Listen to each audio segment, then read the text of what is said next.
Now it's time to have your journey with the Accounts Academy. Join with us to continue your own way.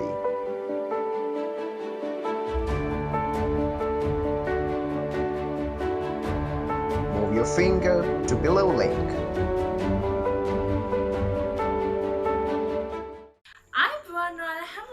අදත් එකතු වෙනවා e-accounts academy එක තුලින්. ඉතින් අද මම කතා කරන්න යන්නේ SLFRS 16 නැත්නම් කල්බදු සම්බන්ධව. හැබැයි ඊට කලින් දෙයක් කියන්න ඕන. ඔයා මේ වෙන විටත් e-accounts academy එකත් එක්ක නැත්නම් අපේ ආයතනයත් එක්ක එකතු වෙලා නැත්නම් ඔයාලට පුළුවන් දැන්ම අපේ online classes වලට වගේම buy classes වලට join වෙන්න. ඉතින් ඔයා දුර බැහැර ඉන්නවා කියලා ඒකේ කිසිම ප්‍රශ්නයක් නැහැ. ඔයාලට පුළුවන් අපිත් එක්ක එකතු වෙන්න අපේ සියලුම පන්ති සඳහා ඒ වගේ රිවිෂන් සහ තියරි හැම පන්තිකටම ඔයාලට ජොයින් වෙන්න පුළුවන්. ඒ සඳහා කරන්න තියෙන්නේ පුංචි දෙයයි පල්ලා ඩිස්ක්‍රිප්ෂන් බොක්ස් එකේ අපේ ඔන්ලයින් ෆෝමැට් එක දාලා තියෙනවා. රෙජිස්ට්‍රේෂන් ෆෝම් එක දාලා තියෙනවා.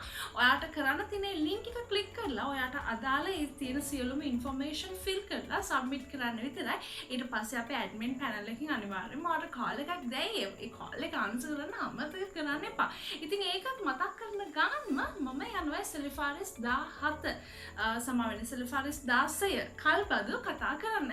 ඉතින් ළමයි හැමෝටම තියෙන ප්‍රශ්නයක් තමයි මොකක්ද මේ කල්බද්ද කියන්නේ සහ කල්බදු කොහොමද ගිණුම් ගත කරන්නේ? සමාගම් වලට එනකොට කල්බදු කොහොමද මේක මේ සමාගම් වලට ගලපන්නේ කියන එක සම්බන්ධව මම හැමදාම කියන දෙයක් තමයි ගිණුම්කරණය කියලා කියන්නේ භාෂාවක්. මේ භාෂාව දන්නේ නැතුව ටිකක් මේ ගණන් හදන්න දැන් ළමයා එකපාරට යන්නේ accounts වලට ගණන් හදන්න නම් ඒක අමාරුයි මේ භාෂාව දන්නේ නැතුව කරන්න. ඉතින් පළවෙනි කාරණාව තමයි ඔයා මේ ගිණුම් කරන භාෂාව පිළිබඳ අති ප්‍රවීණත්වයක් දරන්න ඕනේ. මම කල්පද්දක් කියන එක මෙන්න මෙහෙම හඳුන්වන්න කැමතියි. කල්පද්දක් කියලා කියන්නේ ඔයා නිකන් ණයට කියන සමාන පදයක්. දැන් ඔයා අම්මා ගත්තහම අම්මා කියන වචනයට ගොඩක් සමාන පද තියෙනවා. මව කියයි, මෑණියෝ කියයි, මෑණිතොමෝ කියයි, මෙවැනි ආකාරයේ විවිධාකාර සමාන පද තියෙනවානේ. තාත්තට පියා කියයි, එක දේවල් තියෙනවානේ. ඒ වගේ අපි ණයට දේපල පිළිතු උපකරණයක් ව්‍යාපාරයට ගේනවනම් අපි ඒකට කියනවා කල්බද්දක් කියලා. කල්බද්දක් කියලා කියන්නේ එක්තරා ආකාරයේ ණයක්. ඇයි අපි සල්ලි දීලා නෙමෙයි යන්ත්‍රය ගේන්නේ. හරි දේපල පිළිතු උපකරණය ගේන්නේ. දැන් ඔයාලා හැමෝම දන්නවා කල්බද්දක් කියලා කියන්නේ මොකක් හරි වත්කමක් සම්බන්ධව දෙයක්. මේ වත්කම අනාගතයේදී අපි ගෙවන්නම් කියලා අපි භාවිතා කරන මේ පිට කෙනෙක්ගේ වත්කම අපි කියනවා අනේ මේ අහන්න අපිට බිස්කට් ටිකක් හදා ගන්න ඕනේ. දැන් මැනුෆැක්චරින් කරන කම්පැනියක් නම් බිස්කට් හදන කම්පැනියක් නම් යාලගෙන අපිට බිස්කට් හදන්න ඕනේ. අපි ගාව යන්ත්‍රයක් නැහැ. අපි කියනවා ඔයාගේ යන්ත්‍රය අපිට දෙන්න අපි ඔයාලට සල්ලි ගෙවන්නම් ඒ අවුරුදු කාලෙට. අපි කියනවා අවුරුදු 5කට වගේ දෙන්නකෝ. ඒ අවුරුදු 5ට අපි ඔයාලට මොකක්ද ගෙවීමක් සිදු කරන්නම් කියලා ඔය යන්ත්‍රය ව්‍යාපාරයට ගේනවා. ඉතින් ඔයා දැන් මේ පිට කෙනෙක්ට අයිති දේපල පිළිතු උපකරණයක් කිසිදු බයක් සැකක් බියක් තොරව කිසිම කුතුහලයකින් තොරව භාවිතා කරනවා. ඔයා ඒක භාවිතා කිරීම වෙනුවෙන් එයාට යම්කිසි ගාණක් ගෙවනවා. එතන එයත් සතුටුයි ඔයත් සතුටුයි. ඔයා පොරොන්දු වෙනවා කියන මේ අපි බිස්කට් හදනවා. අපිට බිස්කට් හදන මැෂින් එකක් මතයි. ඔයාලා ගාව තියෙන මැෂින් එක අපිට දෙන්න අවුරුදු 5කට. එයා කියනවා එහෙම කොහොමද ඔයාලට දෙන්න බෑ මගේ මැෂින් එක. එහෙම. ඒක හරියට කලබල වෙන්න එපා. මම මැෂින් එක අපිට දෙන්න. අපි ඔයාට ඒ වෙනුවට යම් ගෙවීමක් සිදු කරන්න. එතකොට එයා පොඩ්ඩක් සතුටු වෙනවා. පොඩ්ඩක් hina වෙනවා. එයා හරි. ඔයා කොච්චරක් ගෙවනවද? අපි මාසෙට මෙච්චර ගෙවන්න. ඉතින් එයා කේවල් කරනවා නෑ. ඔයා මාසෙට මෙච්චර ගෙවන්න ඕනේ. දැන් අපි යන්ත්‍රය ව්‍යාපාරය තුළට නැත්නම් අදාළ දේපල පිළිතු උපකරණ ව්‍යාපාරය තුළට ගෙවනවා. සමාවෙන්න ගේනවා. ඒ වෙනුවට අපි යාට යම් ගෙවීමක් සිදු කරනවා. ඒ ගෙවීම සිදු කරන්න, ඒ ගෙවීම ඒ අදාළ නිශ්චිත දිනයට සිදු කරන්න අපි බැඳිලා ඉන්නවා. මේ බැඳිලා ඉන්නවා කියලා කියන්නේ මොකද්ද? මේගොල්ලෝ අතර බැඳීමක් තියෙනවා කියන එක. බැඳීමක් තියෙනවා කියන එකෙන් අදහස් කරන්නේ මොකද්ද? අපි සහ එයා අතර යම් වගකීමක් ඇති වෙලා තියෙනවා කියන එක. එතකොට කල්බද්දක් ගත්තාම කල්බද්දක් කියලා කියන්නේ මොකක්ද? වගකීම. අනේ ඒක නිසා තමයි මම කියන්න කැමති යා ණයක් කියලා. හැබැයි SLFRS 16ට අනුව ඒකේ නිර්වචනයට අනුව ඒක ණයක් ලෙස නම් කිරීම හරිම කැතයි. ඒක නිකන් සදාචාර සම්පන්න නැහැ. නමුත් ඔයාගේ මනසට ඔයාගේ මේ පුංචි මනසට දෙයක් දාන්න ඕන නිසා මම කැමතියි ඒක ණයක් විදිහට නම් කරන්න. එතකොට ඔයා දන්නවා ඒ කල්බදු වටිනාකම මූල තත්ත්ව ප්‍රකාශයේ ජංගම සහ ජංගම නොවන විදිහට වර්ගීකරණය කළ දාන්න ඕනේ කියලා. මම දන්නවා ඒක මේක ණයක්. ආයෙත් අපි මේක ජංගම නොවන වගකීමක් ලෙස හඳුනාගත යුතුයි කියලා දැන් අපිට දාන්න පොඩි අයිඩියා එකක් තියෙනවා. එතකොට මේ කල්බද්දක් ගත්තාම කල්බද්දක් ඇතිවෙන පාර්ශව දෙන්නෙක් මත කල්බදු ගෙනුම්කරු සහ කල්බදු දීම මොකක්ද යකෝ ඒ කියන්නේ දැන් මේ යන්ත්‍රයේ හිමි කෙනා ඉන්නවා යන්ත්‍රයේ ඕන කෙනා ඉන්නවා සම්පත් තියෙන පුද්ගලයා ඉන්නවා සම්පත් නැති පුද්ගලයා ඉන්නවා සම්පත් තියෙන පුද්ගලයා අර නැති පුද්ගලයාට අදාළ සම්පත දෙනවා ගිවිසුමක් මත එයා කියනවා මගේ මේ වත්කම භාවිතා කරන්න සම්පූර්ණ අයිතිය මම ඔයාට දෙනවා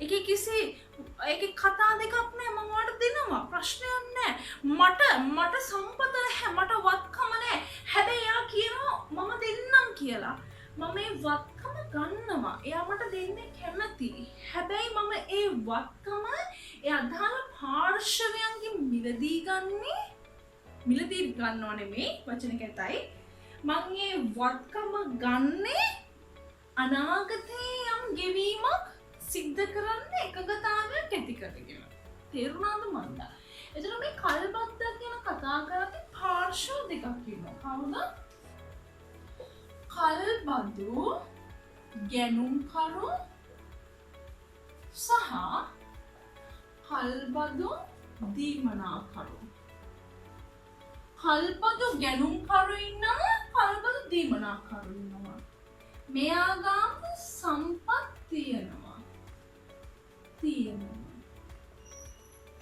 මෙයා ගාම සම්පත් නෑ සම්පත් කියලා කියන්නේ එහා ගෙදර අයියා නෙමෙයි වත්කම් නෑ මෙයා ගාව වත්කම තියෙනවා මෙයාට ඕන සම්පත තමයි මෙයා ගාව තියෙන්නේ මෙයා මොකද කරන්නේ මෙයා කියන්නේ මට දෙන්න මෙයා දෙනවා මෙයා වත්කම දෙනවා ඔයා භාවිතා කරන්න ඔයාට ඇති කාලයක් භාවිතා කරන්න හැබැයි ඔයා මට ඒ වෙනුවෙන් ගෙවන්න ඕනේ මෙයා ගෙවීමක් සිද්ධ කරනවා මෙයා ගාව තියෙන සම්පත භාවිතා කිරීමේ අයිතිය මෙයාට දෙනවා මෙයාට විතරක් නෙමෙයි දැන් මෙයාට භාවිතා කරන්න පුළුවන් මේ සම්පත එයාට කැමති විදිහට අර රිසිසේ භාවිතා කරන්න පුළුවන් කිසි ප්‍රශ්නයක් නැහැ no worries මට භාවිතා කරන්න පුළුවන් හැබැයි මෙයා ඒ භුක්ති විඳීම වෙනුවෙන් යම් ගෙවීමක් මෙයාට සිද්ධ කරනවා එතකොට කල්බද්දක් කියලා කියන්නේ යම් වත්කමක් භාවිතා කිරීමේ අයිතිය ගෙවීමක් හෝ ගෙවීම් මාලාවක් මත කල්බදු දීමනාකරු විසින් ගැනුම්කරුට පැවරීම අපි කියනවා කල්බද්දක් කියලා හරිනේ කල්බද්දක නිර්වචනය අහන්නේ ජීවිතයේ උපෝපන් ಜಾති මේ සසර වසනතුරු නිවන් දකින්නතුරු ಜಾති ජීවිතයට හෙළවල් පේපර් එකක අහන්නේ කල්බද්ද නිර්වචනය කරන්න කියලා. මොකද ඊට වඩා ගැඹුරු ප්‍රශ්න ඔයාලගෙන් අහන්න තියෙන නිසා right ඒකින්ද ඒ වගේ සරල සුකුමාර සුගම්‍ය මනෝලෝල මුකුලිත ප්‍රශ්න අහන්නේ ඔයාලගෙන්. හරි මේකේ මේ SLFRS 16 ඇතුළේ ගොඩාක් දේවල් තියෙනවා කතා කරන්න. මම මේ නිර්වචනය විතරයි තාම කිව්වේ. තව ගොඩක් දේවල් තියෙනවා කතා කරන්න. දැන් ඔයාලා කියනදී ඉතින් හත්තිලෝගේ කතා කරපන්කෝ. කතා කරනවා තමයි. හරි. දැන් ඔයා දන්නවා කල්බද්ද කියන්නේ මොකක්ද කියලා. ඔයාලා දන්නවා කල්බද්ද කියන්නේ මොකක්ද කියලා. right. කල්බද්දක පාර්ශව දෙකක් මේ කල්බද්ද කියන්නේ ණයට කියන සමාන පදයක්. මේ කල්බද්ද මත මෙන්න මේගොල්ලන්ගේ මේ ගිවිසුම මත ගිවිසුමක්නේ ගිවිස ගැනීමක් සිද්ධ කරනවා. ඒගොල්ලෝ ගිවිසුමක් ගන්න මම ඔයාට දෙනවා මේ වත්කම අවුරුදු 5කට භාවිතා කරන්න. ඔයා මට මෙච්චර ගාණක් දෙන්න ඕනේ හැම අවුරුද්දෙම. අගිවිසුම. ඒ ගිවිසුම මත මේ කල්බද්ද මත බිහි වෙන ප්‍රධාන කාණ්ඩ දෙකක් ඉන්නවා. කල්බද්ද නිසා ඇති වෙන දෙන්නෙක් ඉන්නවා. කල්බද්ද නැතිනම් කල්බද්ද කියන වචනේ නැත්තම් එතන දෙන්නත් නැහැ. කල්බද්ද කොතනද දෙන්න එතන? කවුද දෙන්න? දෙන්නෙක් ඉන්නවා. කවුද? දෙන්නෙක් ඉන්නවා. මේ කල්බද්ද නිසා ඇති වෙන දෙන්නෙක් ඉන්නවා. කවුද? කල්බද්ද නිසා ඇති වෙන දෙන්නෙක් ඉන්නවා. කවුද? කල්බද්ද වගකීම. දැන් ඔය කනින් කොනින් අහලා තියෙන නිසා දන්නවා ඔල්රෙඩි කවුද දෙන්න කියලා. කල්බද්ද වගකීම. දැන් මේක පටලවගෙන ගලපවගෙන කරන්න තමයි දන්නේ නැත්තේ. අනිත් එක්කලා තමයි භාවිත අයිතිය සහිත වත්කම. නැත්නම් අපි මේකට කියනවා සරල සිංහලෙන් අපි කියනවා මොකද්ද? කල්බදු වත්කම. හැබැයි සෙලිෆානස් 16 කියනවා කල්බදු වත්කම කියන්න එපා කියලා. දැන් ගෑනු ළමයි හැමෝම ගෑනු ළමයි නේ. හැබැයි ගෑනු ළමයා බඳින්න යන දවසට අපි යාට කියන්නේ නෑනේ ගෑනු ළමයි කියලා නේ. අර යා පොඩ සරසලා කියන්න මොකද කියන්නේ මනමාලිය කියලා කියනවා. හරිද?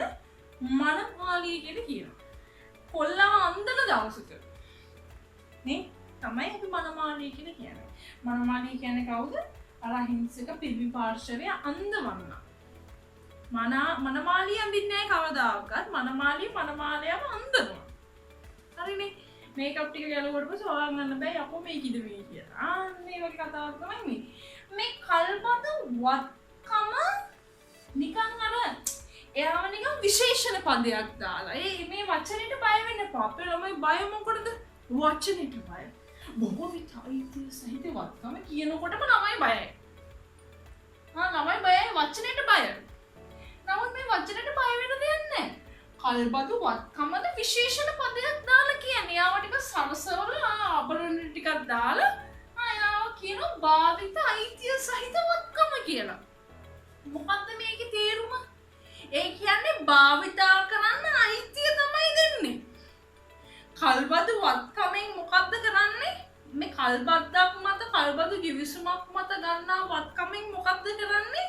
අර වෙනත් පාර්ශවයකට අයිති වත්කමක් මං කිව්වා වෙනත් පාර්ශවයකට අයිති වත්කමක් භාවිතා කරන්න තවත් පාර්ශවයකට අයිතිය ලබා දෙනවා අර ගිවිසුමක් මත ගෙවීම් මාලාවක් මත.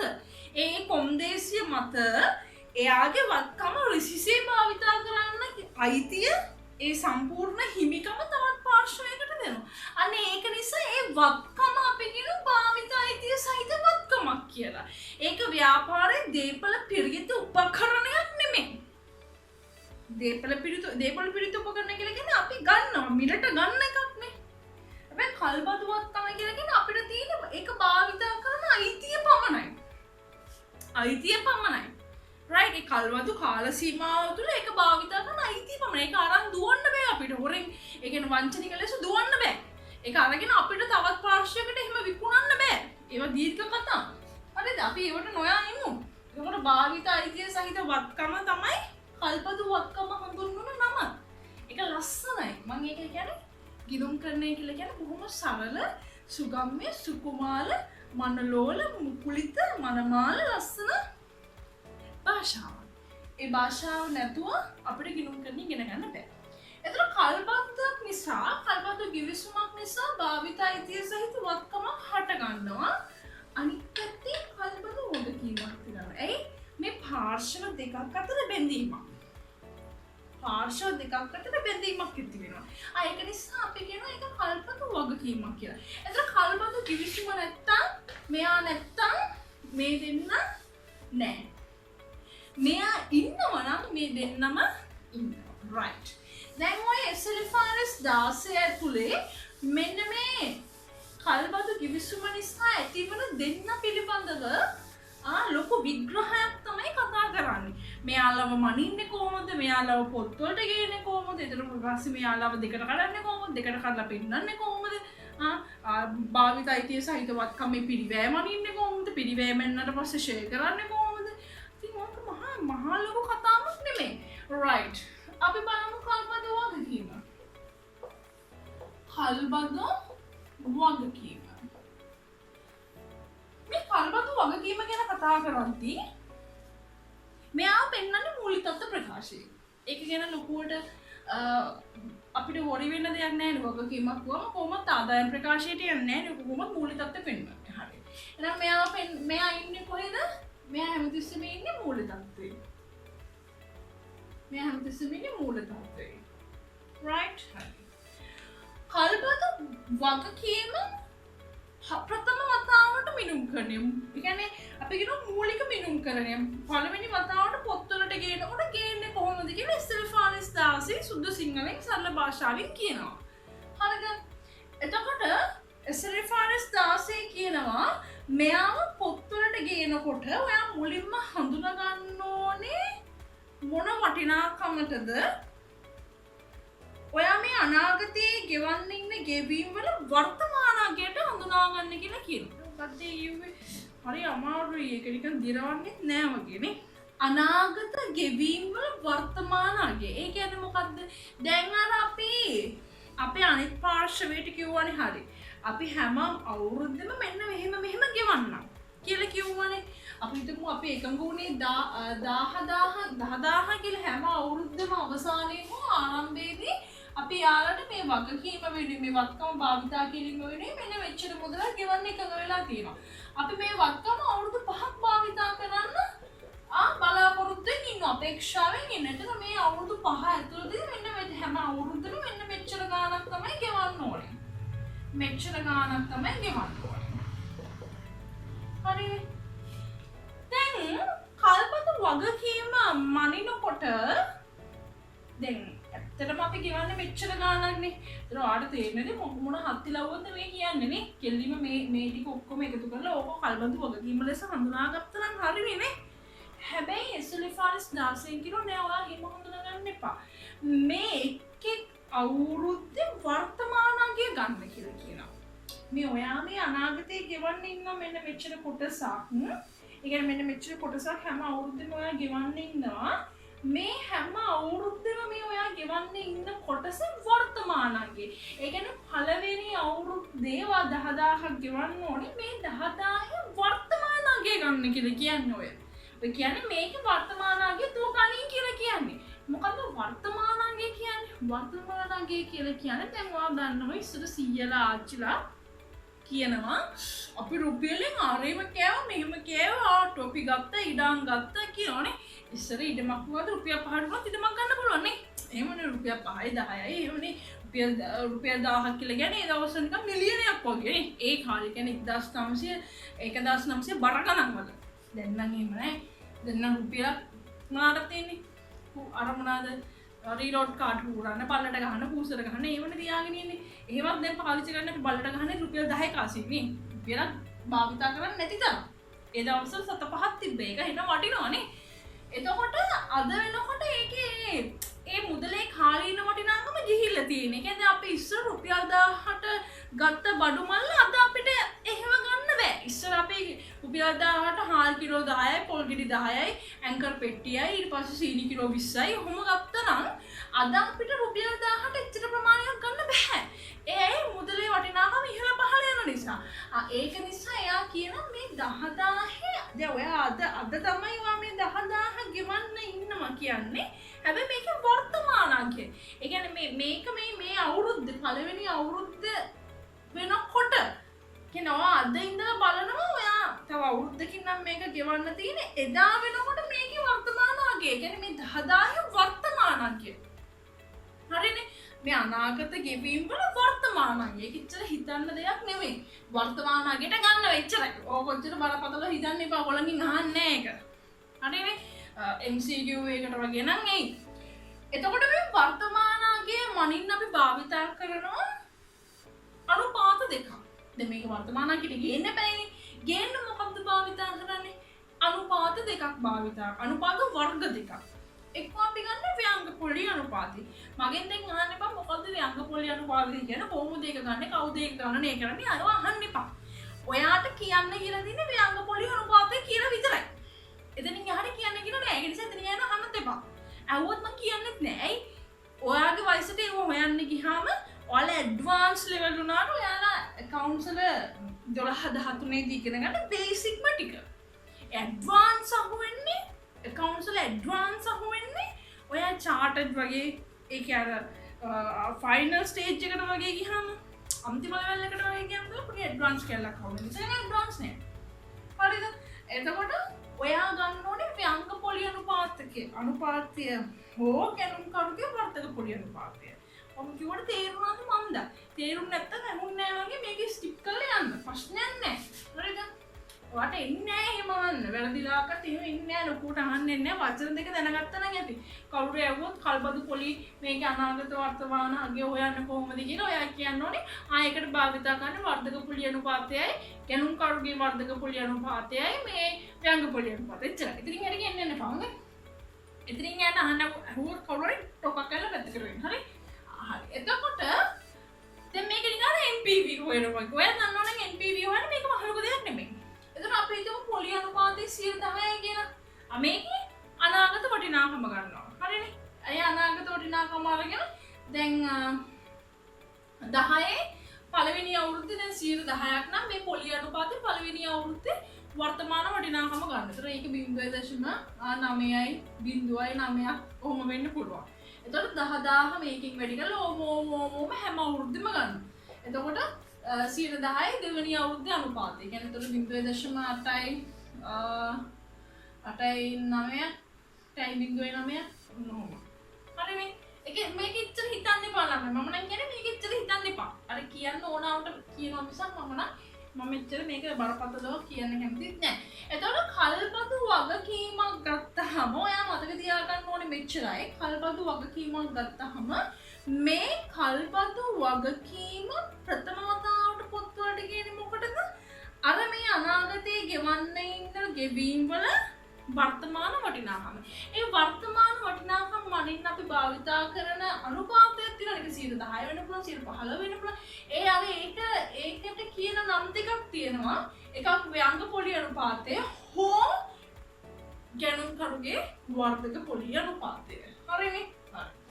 එතකොට මේ 10 පළවෙනි අවුරුද්ද මේ 10 නම් මේකේ පළවෙනි අවුරුද්දේ වර්තමාන වටිනාකම ගන්න පුළුවන්. දෙවෙනි අවුරුද්දේ වර්තමාන වටිනාකම ඔහොමම ගන්න පුළුවන්. ඒත් වර්තමාන වටිනාකම හොයන්න වෙනම සූත්‍රයක් තියෙනවා. ඒක ඔයගොල්ලන්ට ඒව ඉන්නේ නැහැ. ඔයගොල්ලන්ට නිකන් මෙන්න මේ එච්චරයි. නිකන් වැඩි කරලා ගන්න විතරයි තියෙන්නේ. ඒකට තමයි මුලින්ම හඳුනා ගන්න. එතකොට දැන් මම හිතන්නකො මෙහෙම. දැන් මේකකින් වැඩි කරාම එනවා 900 ගාණක්, 8000 ගාණක්, 7යි, 6යි, 5යි ඔය ඔක්කොම එකතු කරාම 44000ක් කියලා හිතන්නකෝ. මේක තමයි අපි වගකීම ලෙස හඳුනාගන්නේ. අර පොත් තුල වගකීම ලෙස ඒ කියන්නේ මොකද වගකීම ලෙස හඳුනා ගන්නවා කියන්නේ? ඔයා දැන් බැංකු ණයක් ගත්තාම ඒගොල්ලෝ කියනවනේ 150000ක බැංකු ණයක් කියලා. එතකොට ඔයා අර බැංකු ණය කියලා හඳුනාගන්නේ පොත් තුල. බැංකු ණය කියලා ගිණුමක් ගහලා මේක වගකීම් ස්වරූපයේ ගිණුමක් නේ. බැර කරන්නේ 1.50ක් නේ. ඒ වගේ කල්පතු වගකීම් ගිණුමේ බැරට යන්නේ මෙන්න මේ 44000. 44000. හරිනේ. ඒතකොට බැංකු ණය මුලින්ම අපි 1.50ට බැර කරනවා වගේ කල්පතු වගකීම බැර කරන්නේ 44000ට. right? ඕකේ. එතකොට මේකේ දිත්ත සටහන් මම කතා කරන්නම්. එතකොට ඔයාලට මම අර මුලින්ම කිව්වේ මොකක්ද? අනාගත ගෙවීම් වල වර්තමාන වටිනාකමට මුලින්ම හඳුනා ගන්න. ඕක තමයි කල්පතු වගකීම් වල ප්‍රථම වතාවට මිනුකරණයේදී භාවිතා කරන ප්‍රධාන කොටස. දැන් අපි කල්පතු වගකීම ප්‍රථම වතාවට හඳුනාගන්නේ කොහොමද කියලා දන්නවා. දැන් අපි යමු භාවිතයිතිය සහිත වත්කම. right? මේ භාවිතයිතිය සහිත වත්කම සම්බන්ධව කතා කරද්දී එයාව මුලින්ම පොත්තුවලට වාර්තා කරන්නේ පිරිවැයට. ඒක කිසි ප්‍රශ්නයක් නෑ. භාවිත අයිතිය සහිත වත්කම ගත්තහම මෙයාම ප්‍රථම වතාවට පොත්වල වාර්තා කරන්නේ මොකටද? පිරිවැයට. ඒක ඇවිල්ලා එල්කේස් 16 ඒකම තමයි කියන්නේ. SLFRS 16 කියන්නේ ඒකම තමයි. ඒක කිසි වෙනසක් නැහැ. මොනවත්කම වුණත් පිරිවැයට තමයි ප්‍රථම වතාවට වාර්තා කරන්නේ. දැන් ඔය පිරිවැය වාට කෙලින්ම දෙනවා නම් ඔගේ ප්‍රශ්නයක් නැහැ නේ. හැබැයි සමහරක් අවස්ථාවලදී ඔයාට පිරිවැය දෙන්නේ නැති වෙන්න පුළුවන්. එවැනි අවස්ථාවලදී ඔයාට පිරිවැය හොයාගෙන යෑමේ හැකියාවක් තියෙන්න ඕනේ. ඒ කියන්නේ ඒ පිරිවැය ගණනය කිරීම සම්බන්ධව ඔයා යම් ප්‍රවණතාවයක් දක්වන්න ඕනේ. right? දක්ෂතාවයක් දක්වන්න ඕනේ. එහෙම නැති වුණොත් වැඩේ ටිකක් කචල්. හරිනේ? එතකොට ඔය දැන් LKS 16 වත්කමක පිරිවැයට අන්තර්ගත විය යුතු දෑ කියලා ඒගොල්ලෝ හඳුන්වනවා. ඒ වගේ මේකේ මොනවාද පිරිවැයට ඇතුළත් වෙන්න ඕන අංග. පළවෙනි එක තමයි කල්බදු ගෙවීම් වල අනාගත කල්බදු ගෙවීම් වල වර්තමාන අගය. දැන් ඔයාට මම කල්බදු වගකීම සම්බන්ධව කතා කරද්දිත් මේක කිව්වා. වත්කම සම්බන්ධව කතා කරද්දිත් දැන් මම මේක කියනවා. එහෙනම් මේක මොකද සම්බන්ධතාවයක් තියෙන්නේ? ඔය පොඩ්ඩක් බැංකු ණයක් ගැන හිතන්න. ඔයා බැංකු ණයක් සම්බන්ධව දිත සටහනවා හිතනකො. දැන් ඔයා බැංකු ණයක් ගන්නවා. ව්‍යාපාරයට බැංකු ණයක් ගන්නවා. ඔකේ දිත සටහන මොකක්ද? බැංකු ණයක් ගත්තාම ඒ ප්‍රමාණයෙන් මුදල් වැඩි වෙනවා.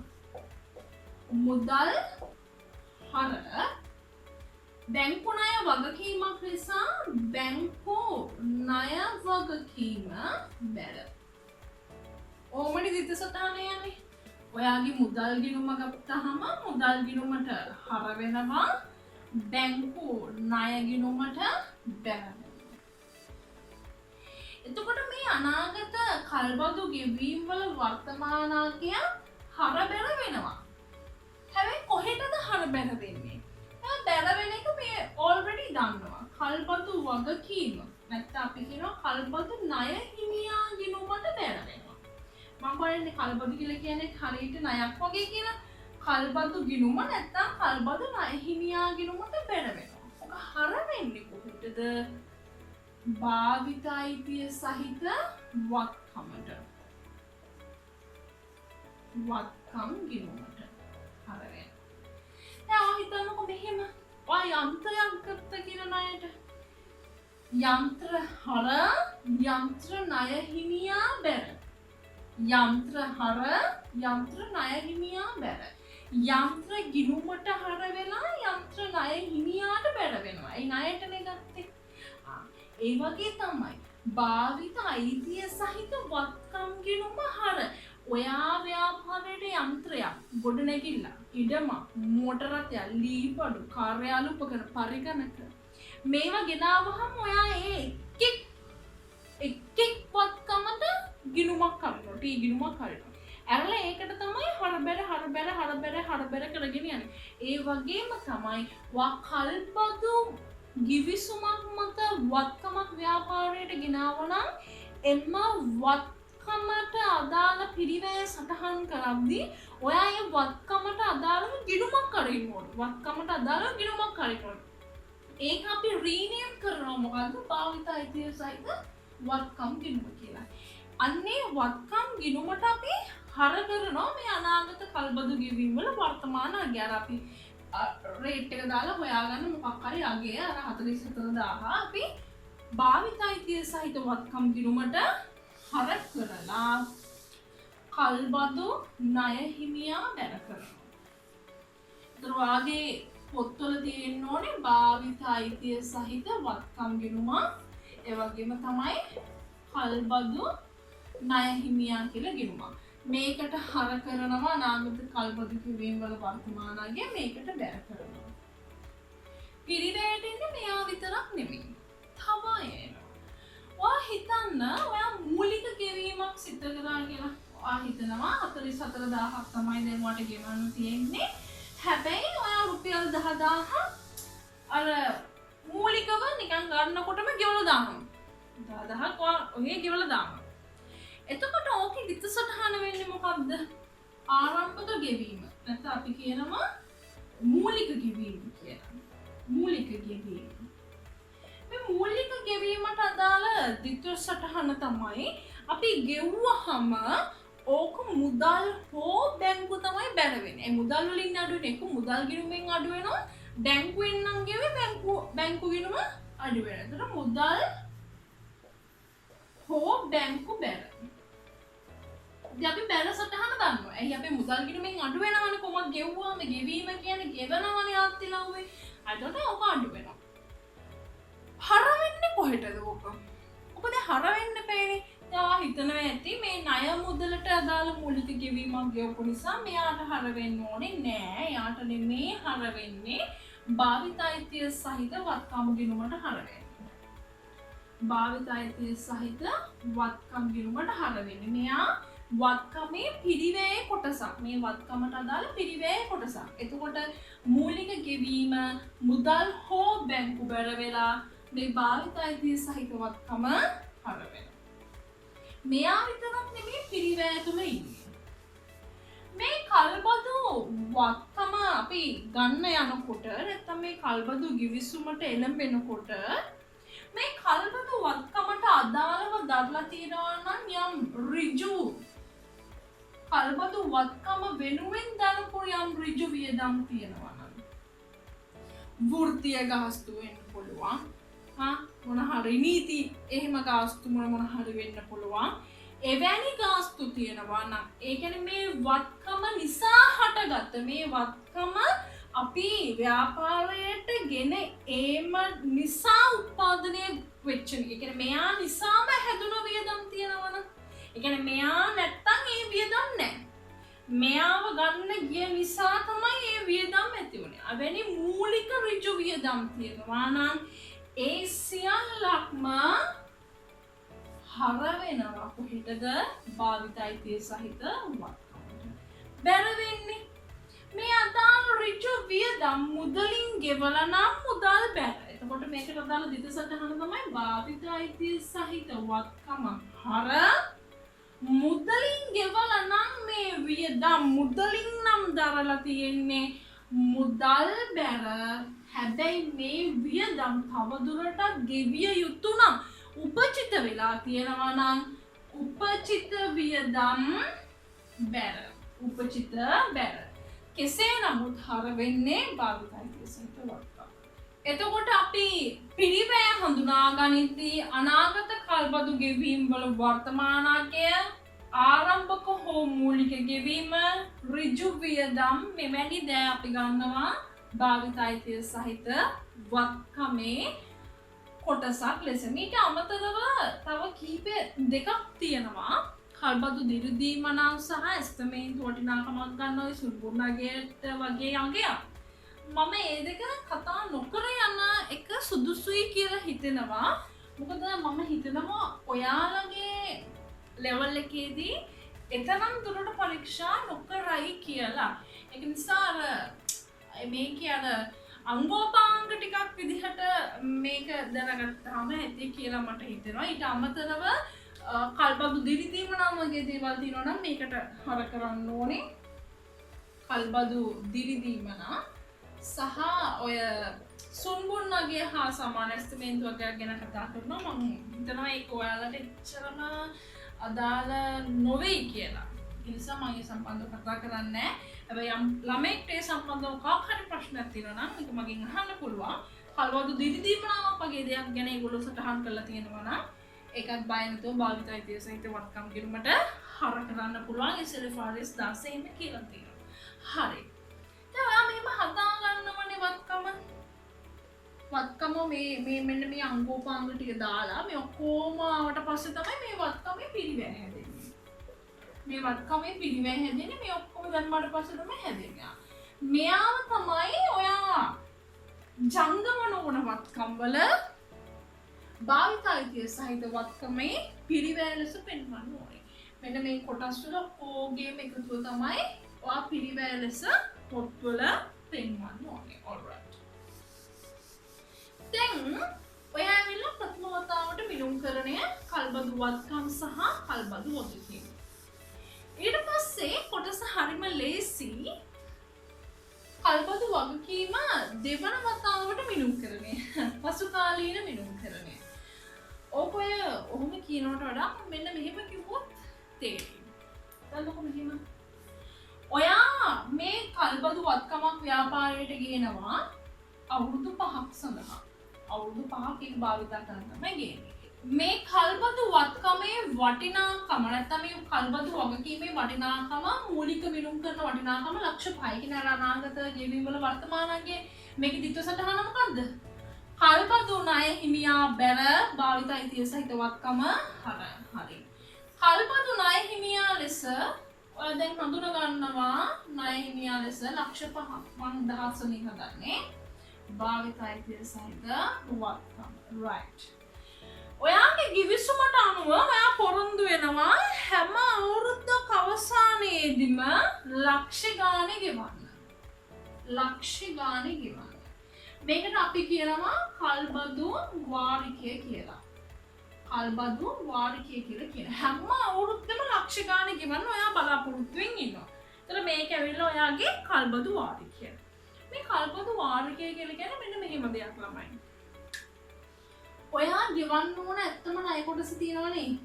අන්නේ ණය කොටස සහ පොලිය කියන දෙකම එකතු. ඒ කියන්නේ දැන් මේ අයිතිකරු නිකන් ඇඟපත කහනවාට මේක දෙන්නේ නැහැ. එයා මොකක් හරි අමතර ආදායමක් උපයන තමයි එයාගේ යන්ත්‍රය අපිට දෙන්නේ. එතකොට ණය මුදලක් අපි ගෙවන්න ඕනේ. මේ ණය මුදල පියවන්න ඒ ණය කොටස ගෙවන්න ඕනේ. ඒ වගේම තමයි එයා ඒ එක් ණය කොටසට අදාළව පොලියක් අය කරනවා.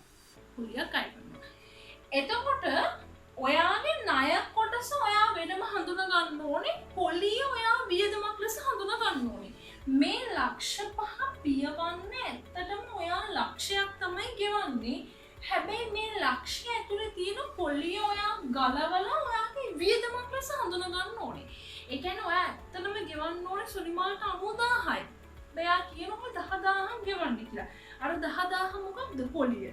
දැන් ඔය ඇත්තටම ණය ගෙවන්න ඕනේ. ණය සඳහා 90000යි දෙන්න ඕනේ. ණය සඳහා ගෙවිය යුතු ණය කොටස 90000යි.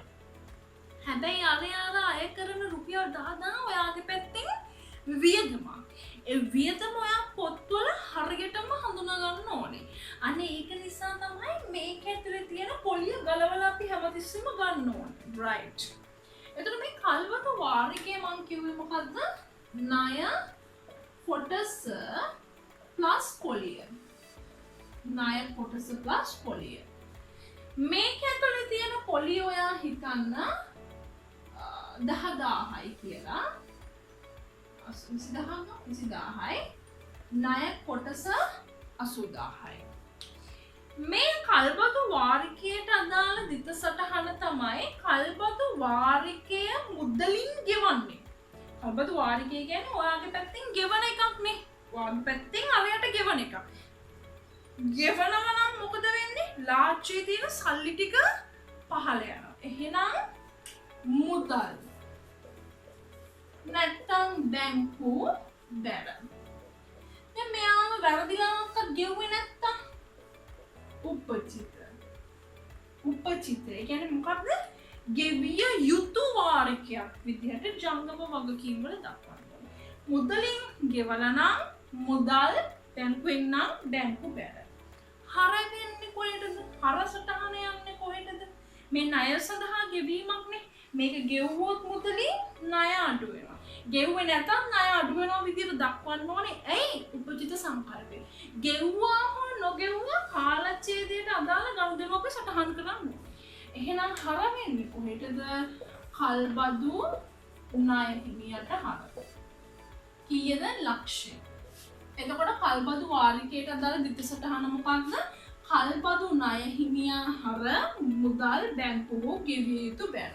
right. ඊට පස්සේ ඔයාගේ ගානේ කියනවා මේක ඇතුළේ ඉන්න පොලිය 20000යි. මේ 20000යි කියලා.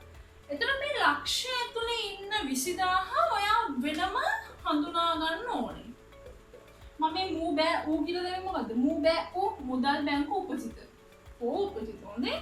කැමති එකක් හිතනවා. මෙන්න මේ පොලිය ඔයා වෙනම හඳුනා ගන්න ඕනේ 20000 පොලිය. right. කල්පදු පොලියට අදාළ දිත්ත සටහන මොකක්ද? කල්පදු පොලි වියදම හර එක වියදමක් නිසා එක ආදායම් ප්‍රකාශයේ මූල්‍ය පිරිවැය යටතේ දක්වන්න ඕනේ. එක වියදමක් නිසා වියදම් ඔක්කොම හර බැර වෙන්නේ කොහෙටද? කල්පදු ණය හිමියට. right. එහෙනම් පොලිය කොහෙටද හර බැර වෙන්නේ? හර වෙනවා මූල්‍ය පිරිවැය වලට කල්බදු පොලිය ලෙස. මොකද කල්බදු පොලිය ගිණුමකට ඕක යන්නේ. ඒක වියදම් ස්වරූපයේ ගිණුම. බැර වෙන්නේ මෙයාට. right. දැන් එතකොට කල්බදු වගකීම සම්බන්ධව අපිට කතා කරන්න තියෙන කීපයක්. එකක් මොකක්ද? මූලික මිනුම් කරන වටිනා මූලික මිනුම් කරන්නේදී මෙන්න මෙයාව හඳුනා ගන්න ඕනේ අනාගත ගෙවීම් වල වර්තමාන අගය ලෙස. ඊට පස්සේ කල්බදු වාරිකයේ ගිණුම් සටහන් කරන්න ඕනේ. කල්බදු වාරිකයට අදාළ දිත්ත සටහන තමයි මෙයා හර බැංකු මුදල් වූ ගෙවිය යුතු බැල. ඊට පස්සේ මේකට අදාළ පොලිය සටහන් කරන්නේ කොහොමද? පොලියට අදාළ දිත්ත සටහන තමයි මෙයාව බැර කරන්න අනිවාර්යෙන් හර කරන්න මූල්‍ය පිරිවැය. එතකොට ඔයාගේ එක්සෑම් එකේ ඔයා කල්පදු ගැන මුකුත් දන්නේ නැත්නම් පොලිය හරි ආදායම් ප්‍රකාශයේ මූල්‍ය පිරිවැය යටතේ දාලා ලකුණක් හම්බ වෙනවා ඔයාලට. right. okay. දැන් මෙයා ගෙවුවට පස්සේ ඔයාට පුළුවන් මේ ඔක්කොම දැම්මට පස්සේ මෙයාගේ අවසාන ශේෂය හොයාගන්න 420යි. මෙතනින් නවතින්න බෑ. දැන් ඔයා ලබන අවුරුද්දෙත් කොටසක් ගෙවනවානේ. ඇයි අවුරුදු 5කටනේ ගත්තේ? ලබන අවුරුද්දෙත් කොටසක් ගෙවනවා. ඊළඟ අවුරුද්දෙත් ගෙවනවා. ඊළඟ අවුරුද්දෙත් ගෙවනවා. ඊළඟ අවුරුද්දෙත් ගෙවනවා. ඊළඟ අවුරුද්දෙත් ගෙවනවා. අවුරුදු 4ක් ඔයා ගෙවන්න ඉන්න. එතන මේ 420 කියලා කියන්නේ අවුරුදු 4ක් තුලදී ඔයා පියවිය යුතු කොටස. හරිනේ? හරි. එතකොට මේ අවුරුදු 4 ගෙවන්න ඕන කොටසින් ඔයා ලබන අවුරුද්ද එක කොටසක් ගෙවනවා. ඒකට අපි කියනවා ජංගම කොටස කියලා. එතකොට මේ 420 කොටස් දෙකකට කඩන්න පුළුවන්. ඊළඟ අවුරුද්දේ ගෙවන කොටස සහ ඊට පසු අවුරුදු වල ගෙවන කොටස. ඊළඟ අවුරුද්දේ ගෙවන කොටස අපි කියනවා ජංගම කොටස කියලා. ඊට පසු අවුරුදු වල ගෙවන කොටස අපි කියනවා ජංගම නොවන කොටස කියලා. මේ ජංගම කොටස හොයන්නේ කොහොමද? මේක ඇතුලේ ඉන්න ජංගම කොටස හොයන්නේ කොහොමද? ඊළඟ අවුරුද්දේ ගෙවිය යුතු වාරිකයෙන්. මේ ගානට අනුව ඊළඟ අවුරුද්දේ ගෙවන්න ඕන වාරිකයේ ලක්ෂයයි. හැබැයි ඔයාට එන ගානට අනුව ඒ වාරික ප්‍රමාණය වාරිකයේ අගය වෙනස් වෙන්න පුළුවන්. ඒ ලක්ෂයෙන් ඊළඟ අවුරුද්දේ ගෙවිය යුතු වාරිකයෙන් ලක්ෂයෙන් ඊළඟ අවුරුද්දේ ගෙවිය යුතු පොලිය. මේ ගානට අනුව මම ගන්න 20000යි කියලා. හැබැයි පොලිය වෙනස් වෙන්න පුළුවන් අවුරුද්දෙන් අවුරුද්දට එක එක ආකාරයේ පොලිය වෙන්න පුළුවන්. පළවෙනි අවුරුද්දේ 10යි, පළවෙනි අවුරුද්දේ 20යි, ඊළඟ අවුරුද්දේ 10යි, ඊළඟ අවුරුද්දේ 5යි වම වෙන්න පුළුවන්. right. එතකොට ජංගම කොටස හොයා ගන්නවා 80000යි. මේක ඔයා ජංගම වගකීම් වල කල්බදු ණය හිමියා කියලා 80000 දෙන්නා. ඔයා ඊළඟ අවුරුද්දේ ගෙවන්න ඕන කොටස හොයාගත්තනේ. ඒක ජංගම කොටසනේ. ඔයා ජංගම කොටස දන්නා නම් ඔයාට ජංගම නොවන කොටස හොයන්න මහ ලොකු අජ්ජක් නෙමෙයි. ඒක හොයන්න මොකද කරන්නේ? මේකෙන් මේ 420න් 80ක් අඩු කරනවා. එතකොට 340. මේක ජංගම නොවන වගකීම් වල පෙන්වනවා කල්බදු ණය හිමියා කියලා. right. ඉතින් කල්බදු වගකීමට අදාළ සියල්ලක්ම අපි කතා කරලා ඉවරයි. අපි යමු කල්බදු වත්කමට, භාවිත අයිතිය සහිත වත්කමට. එතකොට ඔය භාවිත අයිතිය සහිත වත්කම පෙන්වන්නේ ජංගම නොවන වත්කම් යටතේ වෙනමම අයිතමයක් විදිහට පෙන්වනවා භාවිත අයිතිය සහිත වත්කම. එතකොට අපි යාගේ පිරිවැය ලෙස ගන්නේ මේ ගානට අනුව නම් ලක්ෂ 5යි. දැන් අපි මූල්‍ය තත්ත්ව ප්‍රකාශයේ පෙන්වන්න ඕනේ ලක්ෂ 5 නෙමෙයි, මේ ලක්ෂ 5න් වාර්ෂික ෂෙයා අඩු කළ පසු අගය. ඔය වාර්ෂික ෂෙයා ගණනය කරද්දී පොඩි ප්‍රශ්නයක් එනවා. එකක් තමයි මෙයාට ඵලදායී ජීව කාලය දෙනවා ඔයාව පටලවන්න. අනිත් එක තමයි මෙයාගේ කල්බදු කාලය දෙනවා. කල්බදු කාලය දෙනවා. කල්බදු කාලය 5යි ඵලදායී ජීව කාලය 10යි කියලා ගමුකෝ. ඔයාලට හිතාගන්න බෑ මේ දෙකෙන් මොකක් අරගෙනද මම මේක බෙදන්නේ. හිතන්නකෝ සරල මාර්ග ක්‍රමයට ෂෙයා කරන්න කියලා. 510ෙන්ද බෙදන්නේ 5ෙන්ද බෙදන්නේ ප්‍රශ්නයක්. හරි. SLFRS 16 මෙන්න මෙහෙම කියනවා. කල්බදු කාලයේ අවසානයේ කල්බදු වත්කම කල්බදු ගැනුම් කරුට. ඒ කියන්නේ ගැනුම් කරුට කියන්නේ ව්‍යාපාරයේ පැත්තට. අපි නම් ව්‍යාපාරය අපි නම් අනිත් පාර්ශවයකින් වත්කම ගත්තේ. එයාට අයිති වත්කම අපි ගත්ත කල්බදු ගිවිසුමක් මත. SLFRS 16 කියනවා කල්බදු කාලයේ අවසානයේ. ඒ කියන්නේ මෙන්න මේ අවුරුදු 5 අවසානයේ ඒ වත්කම අපිටද එන්නේ. ව්‍යාපාරයට එනවද? ව්‍යාපාරයට හිමි වෙනවද? ඒ කියන්නේ ව්‍යාපාරයට සම්තක වෙනවද? ඒ කියන්නේ කල්බදු කාලයේ අවසානයේ කල්බදු හිමියා කියන ප්‍රශ්නයක් නැහැ. කල්බදු කාලයේ අවසානයේදී මේ අවුරුදු 5 වුණාට පස්සේ ඔයගොල්ලෝ වත්කම තියාගන්න. අපිට ඕනේ නැහැ. අන්න එහෙම කිවිසුමේ තියනවද කියලා අහනවා. හරිද? තියෙන්නත් පුළුවන්, නැති වෙන්නත් පුළුවන්. ඔව් වෙන්නත් පුළුවන්, නෑ වෙන්නත් පුළුවන්. එතකොට SLFRS 16 කියනවා ව්‍යාපාරයට කල්බදු කාලයේ අවසානයේ අවුරුදු 5 අවසානයේ වත්කම එනවද? ඔව්. ඔව් නම් එයා කියනවා ඔයා ඵලදායී ජීව කාලයෙන් බෙදන්න. ඵලදායී ජීව කාලයෙන් බෙදන්න. right? ඉතින් හත්තිලාගේ කල්බදු පදනමට ගත්තත් නැතත් මේ කල්බදුවත්කම මෙයා මැරෙනකම් මේ කල්බදුවත්කමේ ජීව කාලය අවසන් වෙනකම් මේකේ හපේ වෙනකම් අපි පාවිච්චි කරනවා නම් මොන හත්තිලාවකටද 5න් බෙදන්නේ?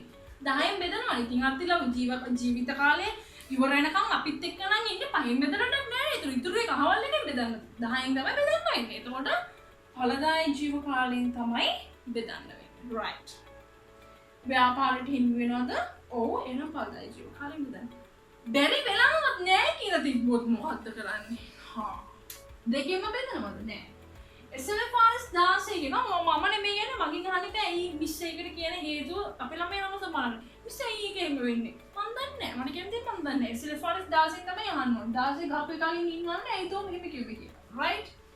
එහෙම වෙන්නේ නැත්තම් එහෙම නෙමෙයි නම් අවසානයේදී අයිතිකාරයාට මේක හිමි වෙන්නේ නැත්තම් අයිතිකාරය නෙමෙයි ව්‍යාපාරයට හිමි වෙන්නේ නැත්තම් SLFRS 16 කියනවා ජීව කාලය හෝ කල්බදු කාලය අඩු වගේ ගන්න කියලා.